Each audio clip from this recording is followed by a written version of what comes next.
Hello, and welcome to Central Booking, where writers and readers are the authority. I'm your host, John Valeri. On today's episode of Central Booking, bewilderments, digressions, philosophical asides, and the mysterious Lemony Snicket.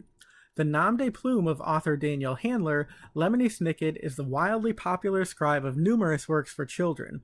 These include the 13-book A Series of Unfortunate Events saga, which inspired both a Nickelodeon film and, more recently, a Netflix adaptation, for which he was awarded both the Peabody and Writers Guild of America awards. His books have sold more than 70 million copies and been translated into 40 languages. Snicket's newest, Poison for Breakfast, is dubbed the author's first book for readers of all ages. The story finds its narrator also acting as a detective as he investigates what could be his impending demise, based on a scrap of paper indicating that he has consumed, as you've probably deduced, poison for breakfast. A graduate of Middletown, Connecticut's Wesleyan University and winner of the 1992 Connecticut Student Poet Prize, Handler has written 7 novels under his own name, including Why We Broke Up, We Are Pirates, All the Dirty Parts, and Bottle Grove. He makes his home in San Francisco with his wife, illustrator Lisa Brown, and their son, and is an ardent supporter of his local independent bookseller, The Booksmith. Advanced praise for Poison for Breakfast has been effusive, with school library journal Sarah Reed enthusing, full of Snicket's trademark clever whimsy. It is a sort of pleasant bewilderment that comes from letting your mind wander down unfamiliar paths. Steadfast fans of Lemony Snicket will surely be pleased with his new entry into his canon. Now, it is my pleasure to introduce the comparably incomparable Daniel Handler, aka Lemony Snicket. Hi, everybody. Welcome to episode 70 of Central Booking, if you can believe that. Today, I have the honor of being in the company of Daniel Handler, aka Lemony Snicket, who is the award-winning best-selling author of many, many works, including A Series of Unfortunate Events, and most recently, Poison for Breakfast. There it is, which comes out on August 31st. Welcome to the show, Mr. Handler. Thank you very much. Congratulations on your 70th episode. Oh, thank you. I can't believe I am in your presence. I feel honored and humbled today. Well, that's very kind of you to say. I was trying to think if there must be a word for 70th. Yeah, and I don't know what it is. No, I don't know what it is either. I'm not good at the number words. Like the sesquicentennial is the 150th. But it has... Oh, you know what? We might have to circle back if I ever get there. That's right. We'll have to... Yeah, well, you will. 70, you're almost halfway there. There you go. That's very optimistic. I like that. So I have to tell you, I digress a bit, and I'm going to start with a digression, and then we will get to this book. But my true purpose in the digression. Yeah. So I am from Connecticut. I'm in Connecticut right now, and we'll maybe talk about Connecticut in a bit. But we have an author here, a very popular mystery author whose name is David Handler. And yes. Yeah, and I was at a crime convention once where he was on a panel, and the poor man, the moderator referred to him every single time as Daniel Handler, probably 5 times in a 45-minute panel. And so I just have to tell you that my true mission tonight is not to call you David. So. Well, it's funny because I think there's something about the name Daniel that always triggers a David. And so even before, certainly before I was a writer, and I think before David Handler was a writer, people have called me David anyway. But yeah, I've never met him. We're not related, as far as I know anyway. My father's side of the family changed their name upon arriving in this country, so we're not related. And but it makes me grateful that at least someone thinks he's me, because people often think I am he. Oh, I'm sure he'll be delighted to hear that. Yeah, someday we'll cross paths and say, oh, finally. Yeah, it'll be wild. And if I start referring to you as hey you, you know why. That means I'm having like a brain explosion. Right. Say, oh, he was good for 69 episodes, but that 70th finished him threw him off. It doesn't take much, David, Daniel, that's right. It's wild. That was the downfall of Valeri. Yes. All right. So I have to ask you, of course, about Poison for Breakfast. We will keep it. I have to do. There it is. It's a beautiful book, and it's like a lovely size. I agree. I like the size. Yeah, it's terrific. So I want to ask you, so Poison for Breakfast is a mystery, but albeit it's kind of more philosophical than the more typical who done it. And even the great Megan Beatty, when she wrote me a little note and sent me an arc, she said, "Hi, John. Okay, this is not your typical mystery, but it is one," because she knows that I can't resist a good mystery. So I'm wondering if you can tell me how you first conceived of this story and in what way you would categorize it. Well, I'll answer that second part first, I think. I would categorize it as a mystery, but it is because I think my definition of a mystery in literature is pretty broad. And I tend to like the mysteries that even if they start out as a traditional whodunit, kind of lose their way. The Long Goodbye by Raymond Chandler is one of my favorite books in the world. And that is a good example of something that completely loses the thread of itself as it stares into the abyss that hovers over every mystery. So I don't mind. I enjoy myself in the company of mysteries, but it wouldn't surprise me were I to attend, say, a conference of mystery writers, that I would be looked down upon by the more traditional purveyors of the form. I understand that completely, but maybe they'd be nice anyway. I do always hear that mystery writers are charming. But we're a very nice bunch. Yeah. Believe it or not. I know, I do believe it. People I know who write mysteries, who then kind of join the community of mysteries, that seems always to go well. So maybe I wouldn't be berated as much as I paranoiacally think I might be. And where did it come from? I mean, this book came, I think, like all books do, from several different sources at once. But one of them was that because of something that someone said to me about how every meal brings you closer to death, I wrote a note to myself that said, "You had poison for breakfast." And then I thought, what if you found that note and you began from there working backwards? So that was definitely one of the sources of it. And I liked the idea of a threatening note. I don't think I've explored the threatening note subgenre as avidly as perhaps one would assume that I have. You'd assume there'd be threatening notes galore. So so that's where it began. It began with a scrap of paper, but most of my books begin with scraps of paper. Sure, I love that. And so, for people who are tuning in, Lemony Snicket every day has the same breakfast. It's tea with honey, a piece of toast with cheese, one sliced pear, and an egg perfectly prepared, which kind of made me think of our friend Mr. Poirot. But I wanted to ask you about Lemony Snicket as a detective, because not only is he a narrator in this story, but he is the sleuth. So can you tell us a bit about what his journey is, who he meets on the way, and how they sort of help to clue him in on what might be going on? Well, I think he's kind of forced to be the sleuth because he's the person who's received the note that says you had poison for breakfast. And I think, there's not a moment to be lost, he thinks. And he basically goes through the breakfast that you just read and interviews the kind of source of every ingredient. So I don't want to go into all of it, but he goes where he purchased his tea and where he purchases his honey. And at each stop, there is a much cause for philosophical digression and worry, I would say, about the specter of death hanging over him. But as most of us do, we learn to cope with the specter of death hanging over us in one way or another all of the time.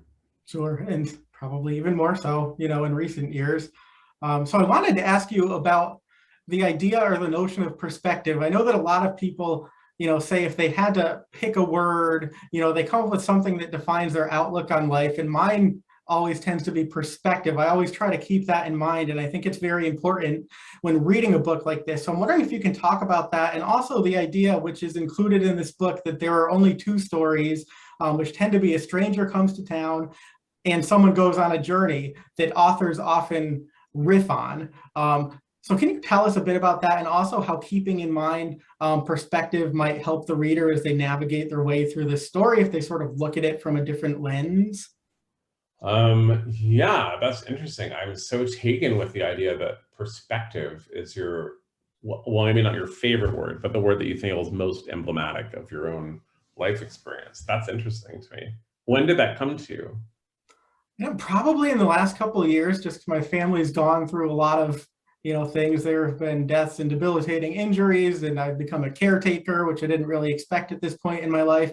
But even in looking at all that, I think, it could be so much worse. I'm very fortunate to be in a position to be able to do what I do, and then still get to talk to people like you. So, Well, that's super interesting. I admire that word, and it's not. I don't think it's a word that I've spent a lot of time unpacking, but I do like a point of view. And I think when I'm starting to write books, always what is interesting to me is who is telling the story. And as I was writing the first Snicket books in a series of unfortunate events, figuring out that they were narrated by someone who was quite distant from the action of the Baudelaires, and that he would in some way begin to get closer and closer over the course of the series was interesting to me. So I guess that's a form of perspective. I forgot what your other question was. I started to take notes and then I thought, oh, he'll just tell me. I, of course, will, if I can remember. I was wondering, too, if you can talk about the idea, that there are only a couple of stories out there and authors just riff on them to make them their own. And that sort of draws in perspective as well, because depending on your perspective, you take that familiar story and then you somehow make it your own. Yeah, well, I tend to be drawn towards, in terms of, in a social way, towards writers who are a little utilitarian rather than pretentious in the way that they talk about their craft and what it is that they're doing. And so one thing that'll charm me is if I meet a writer and I say, oh, you wrote this book and I admire it. If they say like, oh yeah, I took that from, and they name some other book. I took this, I always wanted to have a book that ends like this. I always wanted something that goes like this. That charms me because I think that's how everyone is writing. And that the more people admit it and the more we kind of understand that literature is a big tradition in which we are all participating, rather than like the noble artist of utter originality surrounded by no one, I think the better off we'll be. And so, yeah, talking about what kinds of stories there are is an interesting conversation to me. And as is recounted in Poison for Breakfast, I was with someone who was listening to a writer say that there were only really two stories, and one of them is that someone goes on a journey, and the other is that a stranger arrives in town. And this other writer, said, aren't those the same story? If you go on a journey, are you a stranger arriving in town? And of course, that is, as you say, a matter of perspective. Right? It's the same story. It's just told from a different point of view. It's either, who is this stranger who has arrived in our midst? Or, oh, look, I am a person. I have gone to a new place and what am I going to make of it? So it's almost the Rashomon coin toss of the story. But yeah, I think, in the book, she takes those two principles and she decides that actually neither of them are 100% correct. And she has another one, which is in Poison for Breakfast, which just for fun, I won't give away. But I do like the idea that stories can really be boiled down to just a few little variations. And there's a bunch of essays and even whole books that are on, oh, these are the 60 kinds of story, these are the 50 kinds of story, but those always do seem the lists seem a little long.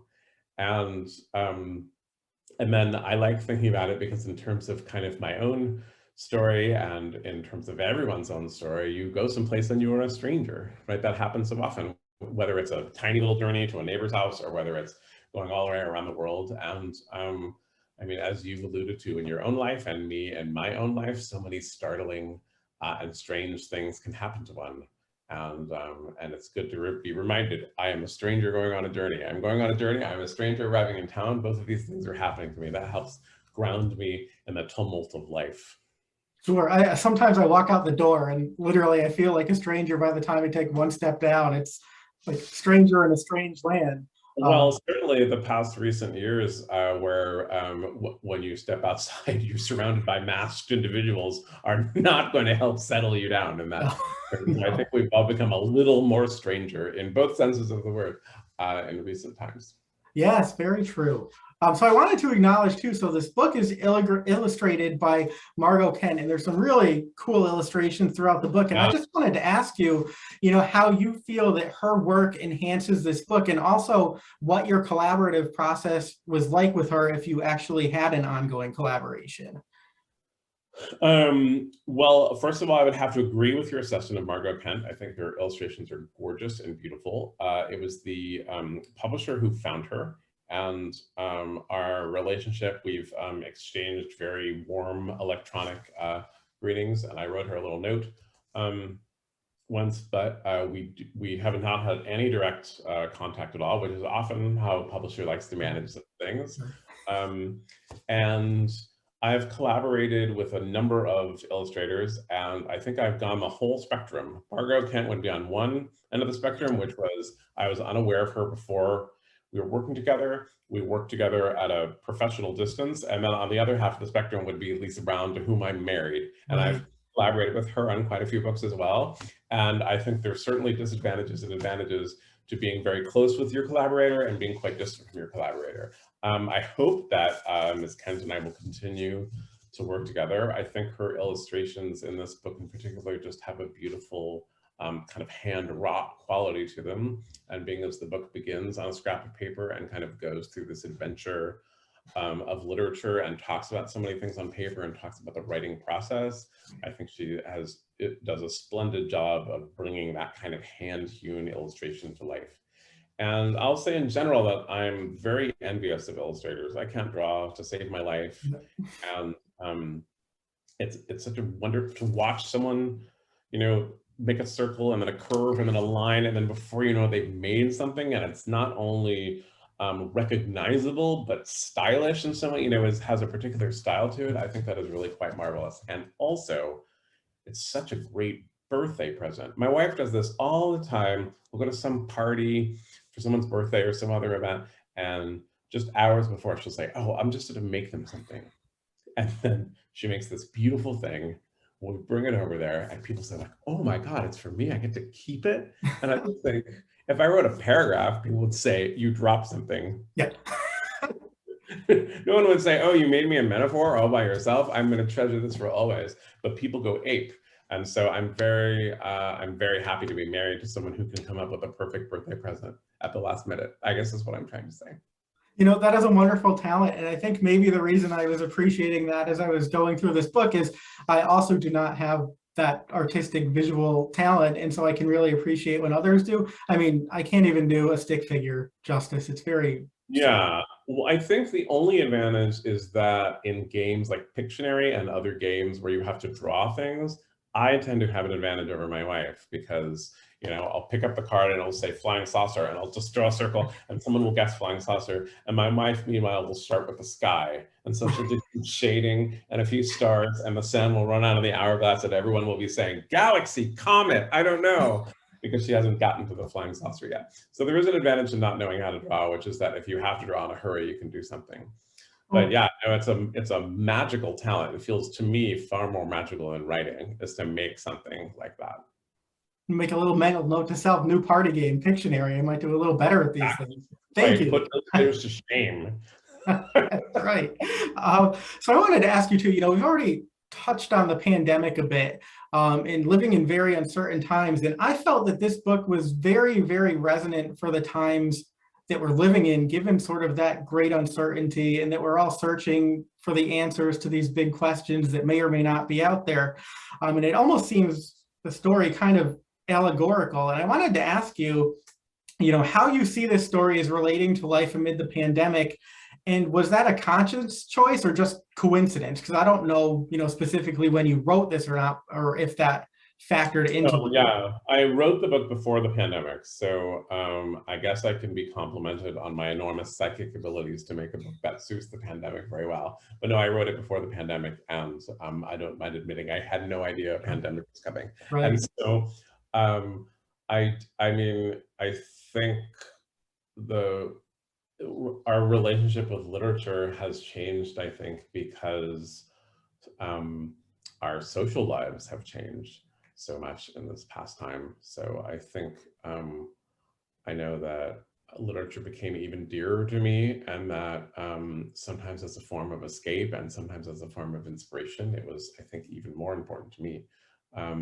And so if this book offers that kind of comfort or that kind of excitement to people as we are in the kind of lingering variant phase of the pandemic, then so be it. But yeah, I think people had to think very seriously about their relationship with literature for a bit. Suddenly everything of like, I'm too busy, I'm too tired, I have to go out, I can't do these things, were replaced by this, I have to stay in. And I know a lot of us spent so much time on screen in one way or another, and I think that grew exhausting. So I was really grateful for books. I'm super grateful for my local bookshop, which went Yes. to pretty enormous efforts to keep a community together of people who could not be together. My bookstore and I had a monthly gathering going prior to the pandemic that was called the Silent Reading Party, where you just gather and they had a room, a kind of different building where you could go and sit and for an hour and a half and read silently.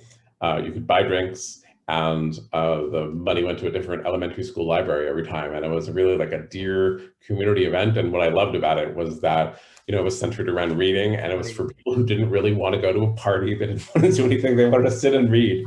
And so we just had a little soft music playing. You could sip your drink quietly. It was a dead silent room. People were bringing all kinds of books. And that's just an example of the Booksmith, which was my local, of something that they do to do that. And I knew that they were being as welcoming as they could be during the pandemic, particularly in the early scary days where absolutely no one was visiting the store under any circumstances. Right. And I promise you, we will come back to that at the end of the conversation too, because I wanted to ask you a bit more about them. But what a great idea to just have sort of a quiet read. And I think that's better than party games and Pictionary. Like, that is my kind of party.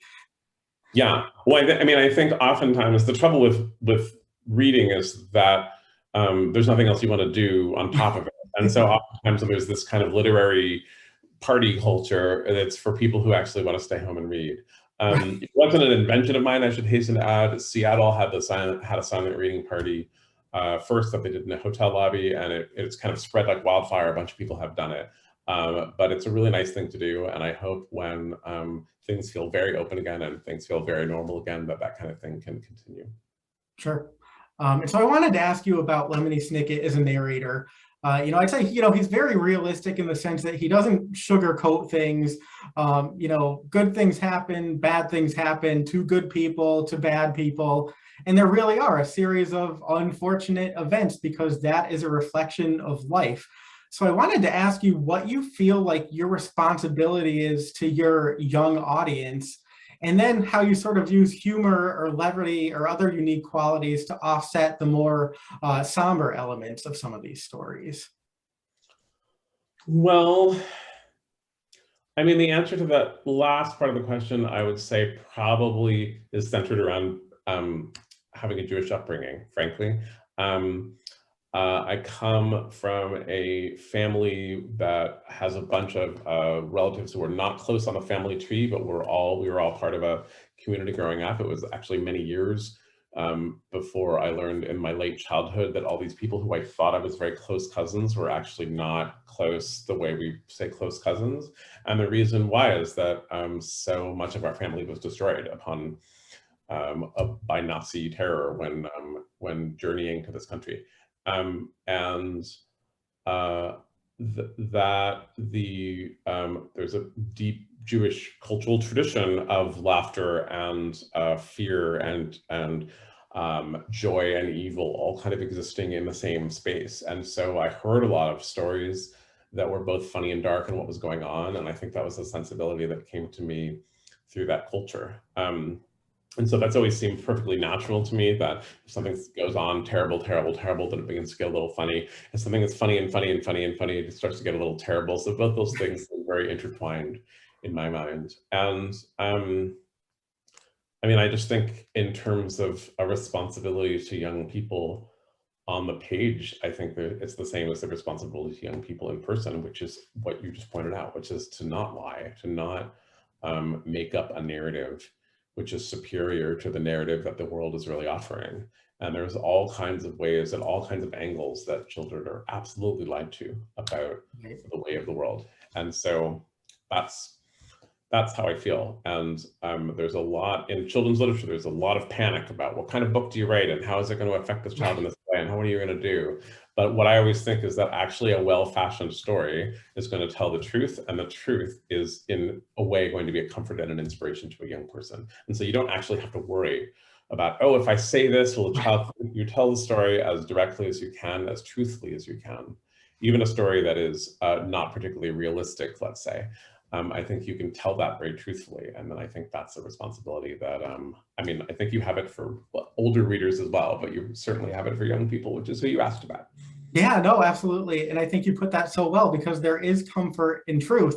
And humor is so important too. And a lot of times people will ask me, how can you still be laughing? And I say, it's when I stop laughing that you should worry. If I can't find a reason to laugh, then we're in trouble. But, if you can appreciate that, I think it's all for the Yeah, better. I often think of something that was said to my sister who delivered both of her children naturally at home. And I remember that she told me that she asked her midwife, like, how will I know when it's really time, when I'm really gonna like about to have the baby? And the midwife said, when your sense of humor disappears. Yeah.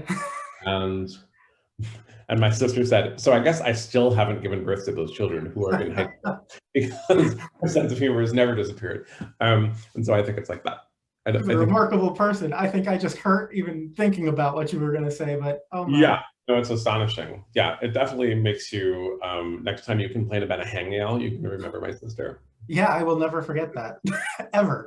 So I wanted to ask you too. So you have written for children, you have written for adults separately. Like I know I read all the dirty parts recently, which is not at all a children's book, which is why it's written under the Daniel Handler name and not Lemony Snicket. But this Poison for Breakfast is dubbed your first book for readers of all ages. So I'm wondering if you can talk about what you see as being the crossover appeal of this book, and also how might it be used between children and parents or even other educators as a way to create a shared experience or dialogue? Well, I find that question very charming. Oh, thank you. Um, I'm I'm not sure in some ways that this book is any different from other books that I have done in that I have always had adults who are reading these books, and I think that's one of the big kind of secrets of children's literature is how many grown-ups are reading them. And of course, we know that in some way because Okay. if you have a child in your life, you are reading to the child, when you are writing for very young children, when you're writing picture books or board books or things like that, there's this strange thing where you have to kind of seduce the adult who's going to bring it to the child because you can't bring it to the child directly. And so those dynamics are always at play in children's literature. But I do think that because this book is so digressive and because it delves into ideas that it has fewer features which might put off an adult reader who might be nervous about, who doesn't want to read about talking animals or doesn't want to read about tiny little young people solving crimes or, becoming wizards or anything else that kind of makes a certain adult nervous. But where I really see this book sitting is in a place in people's minds where they think about these things, where they think about death, where they think about culture and history, where they think about the cruelty that we have done to each other as human beings in the name of one or the other, the great mystery and bewilderment of staring at something in the world, staring at kind of where your food comes from or why your home is one place and not another.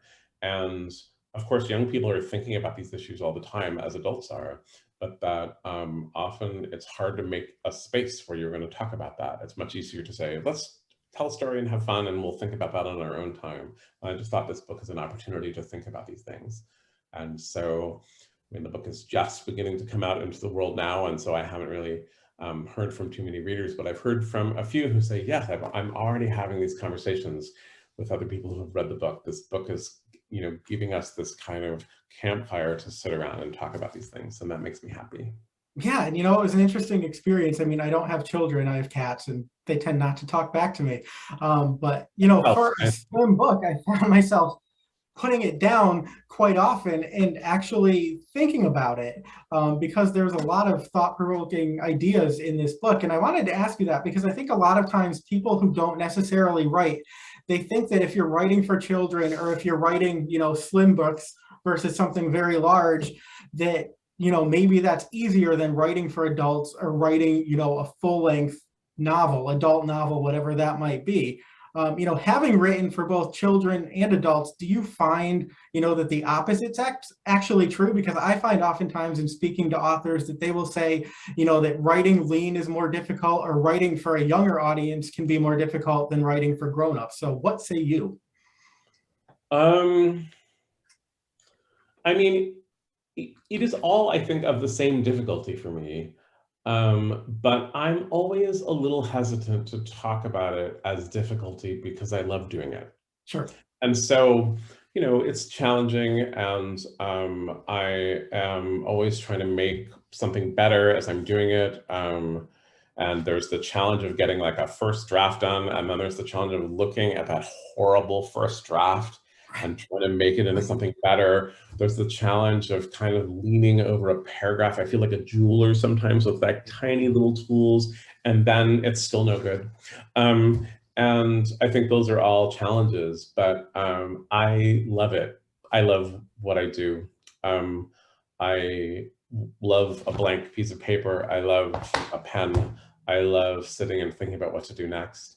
And so the position that I am, of course, is like even unusually blessed. It's already kind of unusual enough to get to write at all, but then to get to do it for a living, and to get to do it for a nice living, and to get to not worry when I'm writing something about, oh, is this like some hole that I'm going down that's going to leave me like broke and alone and desperate, is such a blessing. And so for sure there are challenges to it, and it's not as if everything flows magically from my pen and it's all of top quality, but it's a joyous thing to be a part of. I think to be a part of literature is really a blessing. Sure.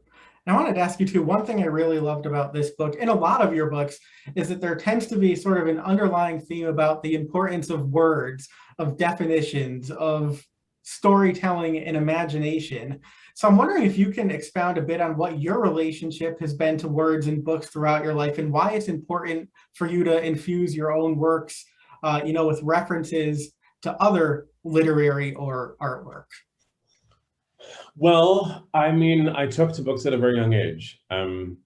My parents were both readers for sure, and they introduced their children to a very wide range of things, and but I took to literature very, very young. I liked it a lot right away. My parents took me to the library a lot, and as I grew older, I would go by myself and then start to kind of infiltrate the like used bookstores that are priced for someone on a limited allowance. And I pursued my parents' own shelves, and it was very important to me, and the way that a good sentence kind of cackles in the brain and gets its little claws into you, and the way the right word will suddenly be funny. I was sitting again with my sister today, and she was talking about, for some reason, she said, I'm just going to sit here and open my own tattoo parlor. People can come and they can sit right here where we're sitting, and they can get tattoos. And I would say, what kind of tattoo can you do? Because she can't draw either. And she thought for a minute, and she said, a ladder, which I thought was so funny. A ladder.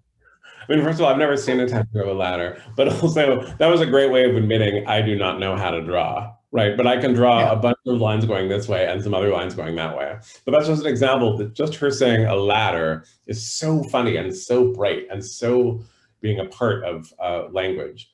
And so, yeah, that was always very interesting to me. And I think that to bring that into the Snicket books always felt natural to me because that's what I liked. But also I think because we're at a time where there's so many different cultural platforms on which you can make something, so many forms of art, right. I like it when they are themselves. I like it when a book is so bookish that even if it transmits to another medium, it right there where it is, it's just being itself, it's just being a thing. And so, and I like it for anything. I like a painting that can only be a painting, I like a piece of music that is really trying to play with itself as music. And so it makes sense to me that my books are pretty bookish. Sure, makes sense to me too. And I have to say, I love, the notes at the end of the book, because there are all these great references throughout. And then you get to read more about them at the end of the book. And it's kind of like the demystifying process continues, which is something that I really, really enjoy. And I wanted to ask you too. In my head, that was a little bit of an indulgence, because I'm always kind of tempted. There's always things that I want to tell people about the books that I write, and I never get to do it. And so, but as I was writing this, I thought, particularly because in the world of Snicket, kind of what's true and what isn't true can be so confusing. And so there's a bunch of books and art and movies and things like that that that are talked about in this, and it seemed important for me to say, this is something you can go and find. If you're interested in the music Right. of Orla Pandit, if you're interested in the novels of Vladimir Nabokov, these are real things. And I mean, some adults will already know that all these things are Right. real, but I think it's great for some young people to think, oh, I can go and find this. I can go and look at what this person is talking about. So I'm Yeah, it glad was terrific. And I love too, I thought the story was over and I was like, oh, it's kind of a letdown when you get to the end of a great little story. And then I said, oh, there's more, so it was like a little bonus perk, which was terrific. But one of the notes, references the fact that you wrote a lot of this book in a library, and a library is sort of pivotal to the book. And that sort of led me to suspect that perhaps it was written pre-pandemic, since, there's not always the yeah. opportunity to sit down in a library these days. But I wanted to ask you, would you mind speaking to the importance of libraries and their role within the community, and also, how you think your writing benefits from actually being able to do it in that space when you can? I mean, it would be my great honor to speak of libraries. I think I have been tremendously lucky in growing up where I did, which is San Francisco, where I'm speaking to you from now. And as I said, my parents took me to the library at a very young age. I had really great librarians growing up, in that they were kind of invisible. They kind of handed me things, but we weren't friends. They were helping me do this thing. And but also, San Francisco was the first library system in America to hire social workers, to begin to hire full-time social workers, to realize that this access to literature and culture that is guaranteed to the public can be seen as a higher vision, not just the vision of getting someone the right book. Because if the right book is actually a job search and a job listing and a way to get out of where you are, if the right book is getting you out of addiction or getting other help that you might need in those senses, I think that that's really important. And so I watched libraries around me growing up change from not just being adorable places where you can go and read a book, but actually for places where the community is. And one of the, I think, downsides if you write for a living is that you can actually constrain yourself. You can be in a very small circle. Right. And most of us in America who have the luxury of being involved in literature some way are already in some circle in one way or another. We're already in a place of privilege and a place of safety, both, which of things ought not to be luxuries, but are. And so I like being in a library where the public is tramping around. You see all kinds of people, and they all want something. They're all looking for something. They're not looking what you're looking for. I'm looking for, strange symbolist poetry that's gone long out of print, and they're looking for something else. And I like that. And there are other places that have it, but I kind of always like to have jury duty because I go to a place like that. I like a mail center, like a copy place. If you go and have something bound or printed, or you're just picking up your mail from a box, I like the kind of jostling around with people who might not otherwise be my friends. And I think that a library, great librarians have this sense of civic duty, of openness, of access, that the public is guaranteed to have these things, that it's an essential service. And as we participate more and more in the kind of global capitalist juggernaut that is like the world that we're in, these kind of services, these kind of things of like, this is for you. If what you tell us what you're looking for, you can have this thing. But that's pretty marvelous. And so I do like to go write in a library. I do like to go write where it's relatively quiet. There's a big long table, and next to me someone's studying for something, or they're trying to figure out what to cook, or they're trying to figure out where to go, all this stuff. I like all those different tasks rather than just being ensconced in my own fancy office with like pretty art hanging up, which I spend a lot of time here, but I do really like to write out in a library. Yeah, I mean, I feel like they saved my life, and I watch libraries save people's lives in all kinds of different ways. And not that long ago, kind of my last international trip before the pandemic hit, I was in the city of Copenhagen working on this project, and I had some work to do.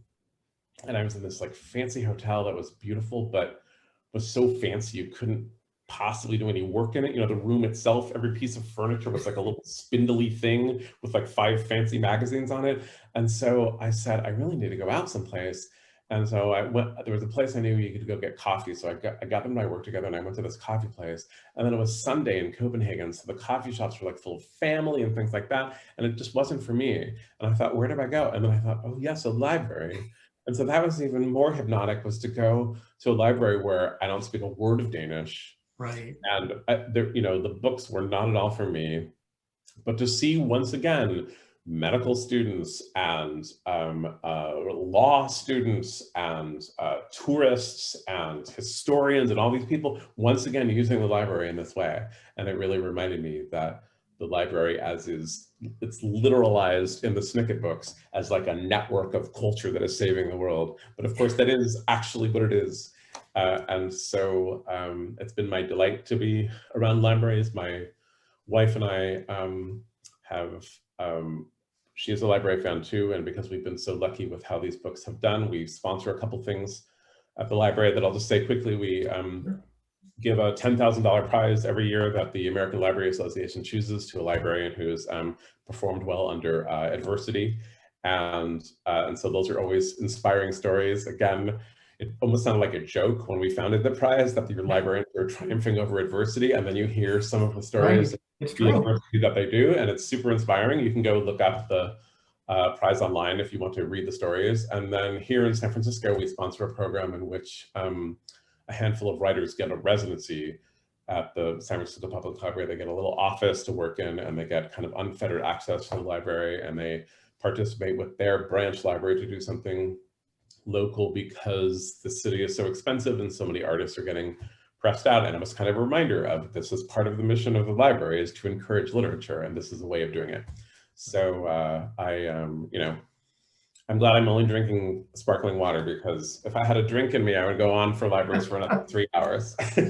Well, libraries are great. I mean, there's so much energy there and you're surrounded by books. And when I think about it, like librarians and my mother and later booksellers, they have been my great enablers, Yeah. And I wanted to ask you about that. I told you we would come back to the Booksmith, and I only have a couple more questions for you. But, you spoke to them earlier. They're your local bookstore in San Francisco. You have been very supportive of them. They've been very supportive of you. Can you talk about, for people who may not consider why it's important to support their local independent booksellers, why it's really important that they invest their money there? And then also specifically, for readers of yours, wherever they are in the world, they can benefit through supporting the Booksmith, because you actually do a thing where people can order signed books, and you've actually been matching that with a sort of a gift book of your choosing every month, where if somebody orders a signed book of yours, they get an additional book at no expense to them. I know that I've done that a time or two, and it's terrific. Oh, thank you. That's nice to hear. Yeah, we started doing that just during the pandemic, because what I actually felt was that something that I do pretty common as a social activity is that I'll be with a friend and we'll grab lunch or we'll grab a drink or something like that. And we'll go to the Booksmith often, or some other bookstore in San Francisco, and we'll start, making each other buy the books that we like. I was really missing doing that, because even when you started to get together with friends, masked in a yard someplace, Right. standing, there was no way to literally do this thing about like, I want you to read this book that is in your hand. And so I just started doing that. You could order books signed by me through Booksmith, and every month I chose a different book to give away. Right now in August, it's this book, 300 Arguments by Sarah Manguso, who's a writer I admire a lot. And yeah, it's been a fun thing to do. And I just think, I'm a person of very limited spiritual beliefs, but one of them is that I believe that if you enter an independent bookstore and you leave without buying a book, you're committing a sin. And I think that a lot of people who know that an independent bookstore is important and kind of support it in their minds ought to consider supporting it more tangibly, because bookstores really appreciate it. And, I think a book is a great thing to pick up for somebody. I just tend to do that a lot. If there's a book I really love, honestly, I will buy kind of 10 copies and I will keep it on a little table in my home. And when someone comes in, they'll say, oh, what's this? I'll say like, oh, this is so good. You have to read French Exit by Patrick DeWitt. And I'll give them a copy, and it feels like a magical thing to do. Obviously, I know not everyone listening can be like as absolutely slapdash with their finances the way I am with books. but yeah, I encourage people who have a local bookstore that they like to remember that here in the capitalist juggernaut in which we live, one way to support it is to buy things. So buy a book for yourself and buy a book for someone else, and don't enter a bookstore and not buy anything. That's awful. I like that. I think that's going to be my new credo. And I mentioned before that recently I read All the Dirty Parts, and I did buy it through the Booksmith, and I got this really fun inscription that now says, all the dirty parts of John. Oh, there you are. So you get these really great inscriptions. I mean, like, thank you. This is a keepsake. Well, I'm glad. Thanks. I mean, because the program has had some success, and so once a week or so, a bookseller, usually the bookseller who has a Vespa, will drive up the hill to my home, leave me a bag of books to sign, and then I'll kind of do it at cocktail hour or something when hanging out. And so the inscriptions have gotten a little loosey-goosey over the months of the pandemic as I've evolved into a little crazy.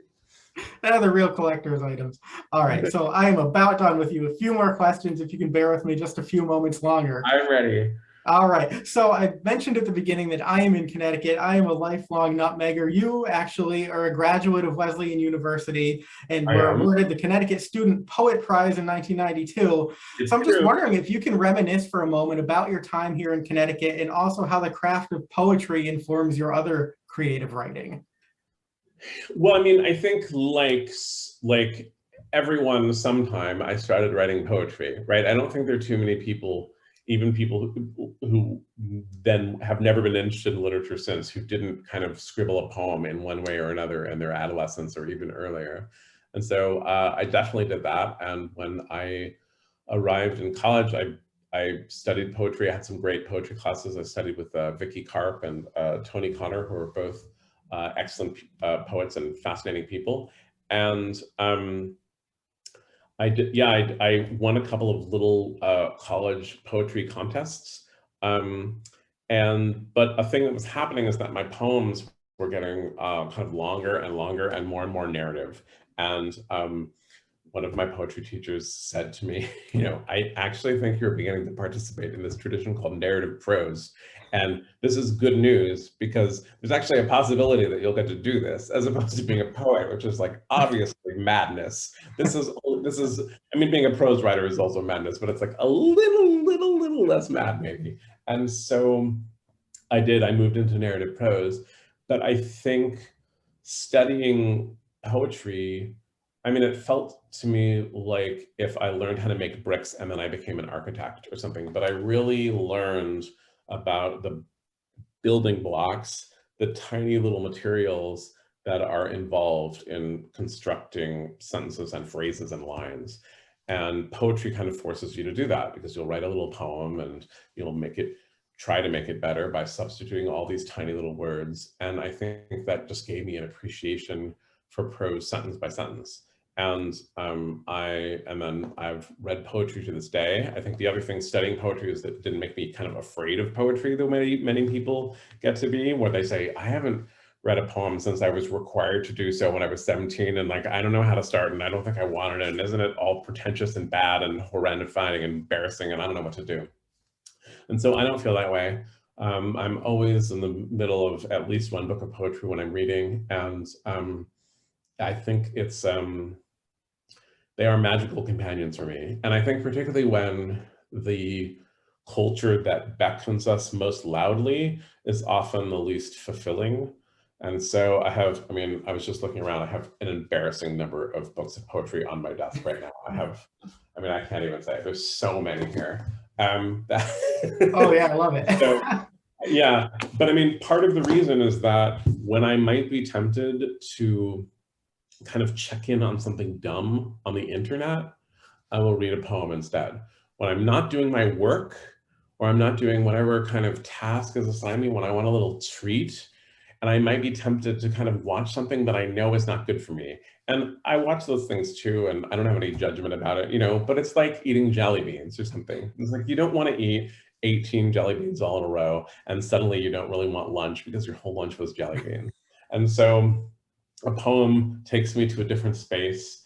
It's a great way to get literally unstuck if I am trying to write something and I just think, what is the word? And then I will read a poem and I'll think, well, that isn't the word, but somehow it's jostled my vocabulary around so that I'm finding out closer to something that I mean. And so, yeah, it's a big part of my life. I recommend it to anyone who's trying to write, that they have poetry around them. And I recommend it to a lot of people too. It's often a slow, laborious process, but with people I know, I often say, why don't you just try, I'm going to buy you this book of poems and I want you to keep it by your bed, and 10 minutes before you go to sleep, instead of checking your texts and your like Instagram one more time, why don't you just dwell in the world of, Morgan Parker or Charles Simic or Tony Pico or so many wonderful people. And so I give them these books, and that would be another thing to do. Go to your independent bookstore, go to the poetry section, which will shock them.